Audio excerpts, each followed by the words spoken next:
Sayang, Apa? uang bulanan udah habis. Habis? Mm-mm. Kok habis sih? Iya, aku kan kemarin itu biasa beli peralatan rumah tangga. Aku kan udah transfer 1 miliar. Iya, tapi kan gak cukup. 1 miliar. Maksudnya berapa sih? 1 juta ya? Iya kan harus beli mainan anak, buku bacaan anak. Terus aku juga harus skincarean dong biar tetap cantik ya enggak? Say, sekarang tuh pandemi. Iya, tapi kan kebutuhan itu terus ada. Kalau nggak ada gimana dong? Luluran ganti dengan apa? digosok pakai batu. Kamu sih gampangin. Nggak zaman kali. Sekarang tuh udah zamannya pakai ya segala macam masker lah, segala macam. Sayang, jangan sampai kita jadi orang yang tidak hemat dalam hidup ini. Bersyukur sayang, di luar sana banyak orang yang makan aja sekali dalam sejam. Maruk dong itu namanya. Oke. Assalamualaikum warahmatullahi wabarakatuh. Masih dengan saya Stefan Walid. Saya Manda Ina Agustina. Dalam Marriage Undercover. Belak-belakan persoalan rumah tangga. Dari kasur sampai dapur. Nah, ya. gini nih permasalahan istri itu selalu kurang dan kurang. Kurang dan kurang. Iya, jadi kayaknya mau dikasih berapa pun tetap kurang kali ya. Enggak juga. Tergantung istrinya bisa manage atau enggak. Tapi rata-rata 99%. Emang ngerasain kayak gitu. Iya. Jadi udah ini kok ada lagi ini ya, aduh kurang deh, aduh kayaknya udah habis gitu. Iya. Nah, yang laki-laki yang bijak itu katanya yang dia memberikan kartu ATM unlimited. Wow, nah ini keren nih suami kayak pada gini. istrinya, tapi passwordnya itu dia harus menjawab persoalan matematika yang profesor aja nggak bisa jawab. Masya. Itu namanya nyiksa kali. Jadi ya teman-teman memang kayak gitu ya, gimana ya, para istri tuh suami suka nganggap istri itu boros, tapi mungkin istri nganggap suaminya pelit. Tapi Ya. memang kenyataannya kayak kayak gitu Jadi ya. suka kok nggak cukup ya gitu, kok kurang ya gitu. Walaupun ada istri yang memang belak-belakan minta, ada yang memang nggak berani minta. nggak berani minta. Kamu tipe yang mana Atau sayang? pakai uang sendiri, biasanya kayak gitu. Bahkan akhirnya ada keputusan, udah deh gua kerja aja.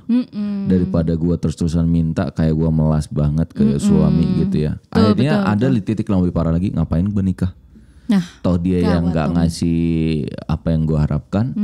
Sekarang gue dengan kerja gue dapat penghasilan 2 kali lipat, 3 kali lipat dari suami. Gue bebas mau kemanapun gitu. Akhirnya ini yang jadi nggak bagus ya sayang ya. itu memang ujung-ujungnya jadi Akhirnya individualis. kayak gitu ya. Ya. Betul. Bahkan ada di luaran sana yang bilang namanya wanita zaman sekarang tuh ya harus punya penghasilan. Kalau enggak diinjek-injek oleh suami. Betul. Bahkan orang tuanya juga pesan-pesan tuh sama Pesan-pesan wanita. tuh kayak Pokoknya gitu kamu pada kalau udah istri. nikah, kamu harus kerja, harus bisnis, harus punya cadangan uang. Karena bisa jadi nanti Suami tuh nggak suami ngasih. nggak ngasih apa karena Berarti itu meninggal jadi- atau divorce Jadi atau kayak negatif ya say. iya sih Jadi sebenarnya. kayak ngedoain yang iya. akhirnya kayak narik Benar. Jadi istri jadinya siap-siap nih. siap-siap, Pasang akhirnya kuda-kuda nih. akhirnya mendapatkan laki-laki yang kayak gitu juga, yang nggak amanah, yang nggak betul. memberikan ini gitu. Tapi sebenarnya jujur ya saya, gimana sih sebenarnya inginnya istri itu kayak gimana sih? Atau maksudnya kita cari titik tengah deh. Istri itu inginnya gimana? Maksudnya kasih unlimited. Nah, enaknya sih kayak gitu ya. Kalau bicara tabiat seorang wanita ya, tabiat seorang wanita itu kan memang ingin selalu memiliki. Oh gitu. Iya, jadi lebih pada Kepemilikan memilikinya. ya, ownership ya. Betul. Terus penasaran. Ikut-ikutan. Terus Iya.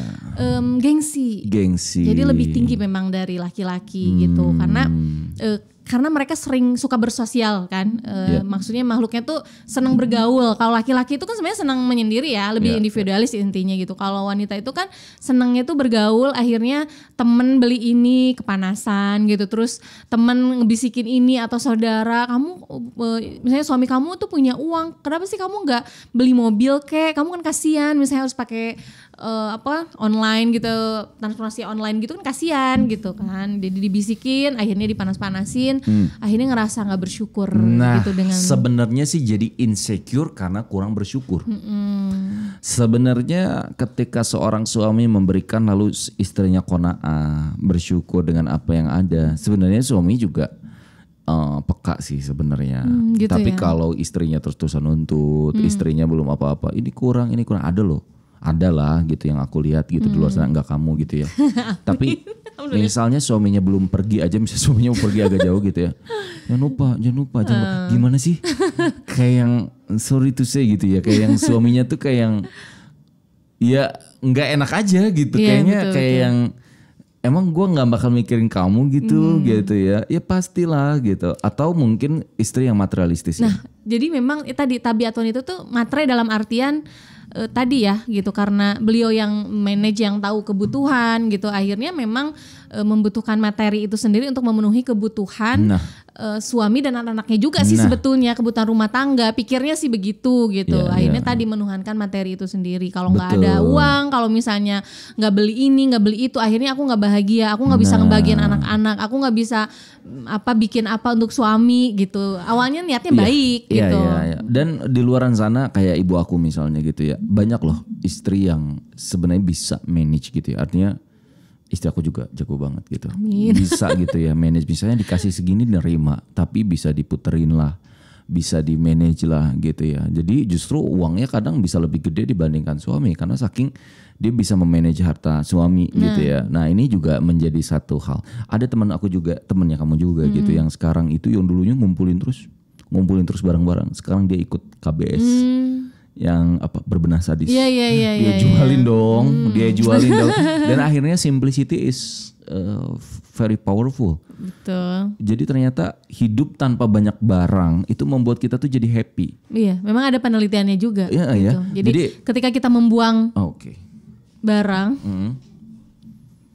jadi itu tuh kayak masa lalu atau beban itu tuh kayak hilang perlahan gitu. Benar. Buang barang ini kayak lebih fresh, lebih Walaupun seger kadang gitu. wanita tuh yang paling susah. Iya, karena memang. Ini masih bagus. Banyak kenangan. Ini kenangan. Ini siapa tuh nanti dipakai gitu. Padahal enggak. Jadi memang ada penelitiannya. Kalau barang itu 1 tahun nggak dipakai, berarti itu nggak akan pernah dipakai lagi. Jadi harus tega untuk membuangnya atau memberikannya. Benar. Maksudnya ya. Dan sebenarnya dengan seperti itu sedang saya lebih ke terapi ya.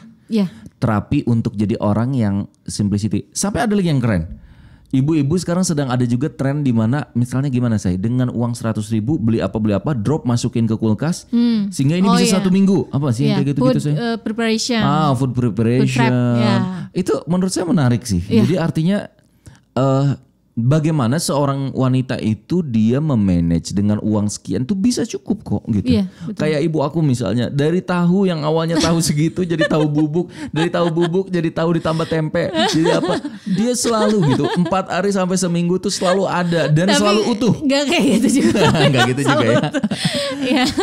Gak gitu juga ya. Jadi memang itu ada juga tipe wanita yang memang seperti itu, terlalu irit gitu. Terlalu irit juga terlalu nggak efisien. Tepat ya. Nah itu juga gak tepat juga ya. Jadi memaksimalkan barang yang ada, 4R tuh reuse, recycle ya, reduce.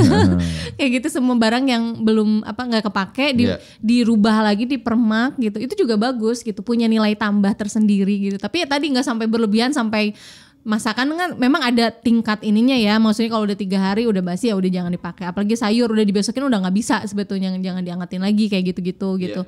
Jadi sang istri harus pintar memanage ya keuangan, mengelola rumah tangga gitu ya, efisien. Cuma ya tadi nggak terlalu berlebihan juga misalnya. Jadi anak-anak misalnya jadi nggak makan, misalnya nggak jajan gitu ya. Perlu ada porsi-porsinya gitu. Tapi yang utama sih tadi qanaah tadi sih intinya gitu, supaya istri nggak boros. Kita mesti qanaah. Ini yang sulit. Ini ujian bagi sang istri gitu. Jadi kalau ujian suami itu adalah mencari nafkah yang halal ya. Gitu.